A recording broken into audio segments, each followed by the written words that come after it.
Hello everyone, our reading today from the book of Luke, chapter 15, Parable of the Lost Sheep.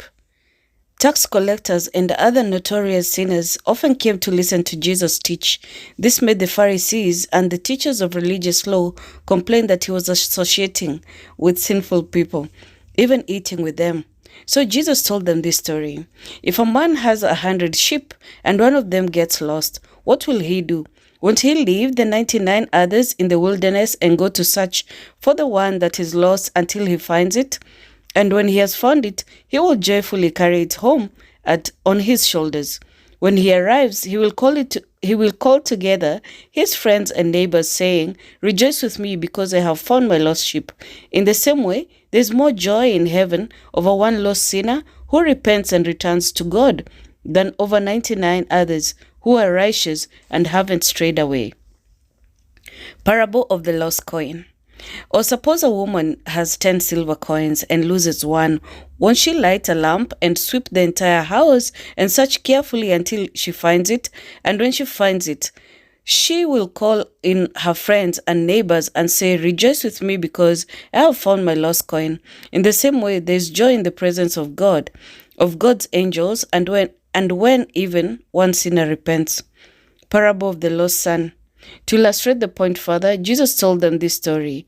A man had 2 sons. The younger son told his father, "I want my share of your estate now before you die." So his father agreed to divide his wealth between his sons.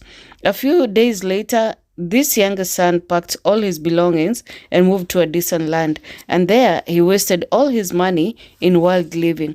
About the time his money had run out, a great famine swept over the land, and he began to starve. He persuaded a local farmer to hire him, and the man sent him into the fields to feed the pigs. The young man became so hungry that even the pods he was feeding the pigs looked good to him, but no one gave him anything. When he finally came to his senses, he said to himself, "At home, even the hired servants have food enough to eat and spare, and here I am dying of hunger. I will go home to my father and say, 'Father, I have sinned against both heaven and you. I am no longer worthy of being called your son. Please take me on as a hired servant.' So he returned home to his father.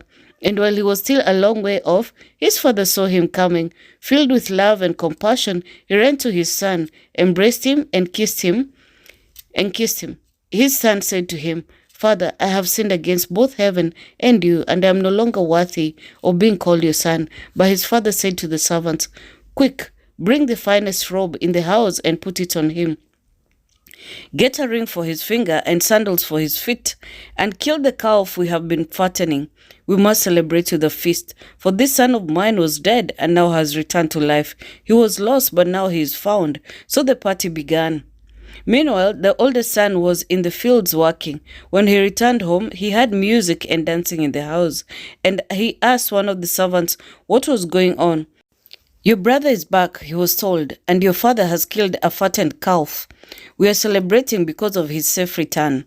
The older brother was angry and wouldn't go in. His father came out and begged him, but he replied, 'All these years I've slaved for you. I never once refused to do a single thing you told me to. And in all that time, you never gave me even one young goat for a feast with my friends. Yet when this son of yours comes back after squandering your money on prostitutes, you celebrate by killing the fattened calf.' His father said to him, 'Look, dear son, you have always stayed by me, and everything I have is yours. We had to celebrate this happy day, for your brother was dead and has come back to life. He was lost, but now he is found.'" Thank you, everyone. We'll read chapter 16 tomorrow. God bless you and keep you. Bye-bye.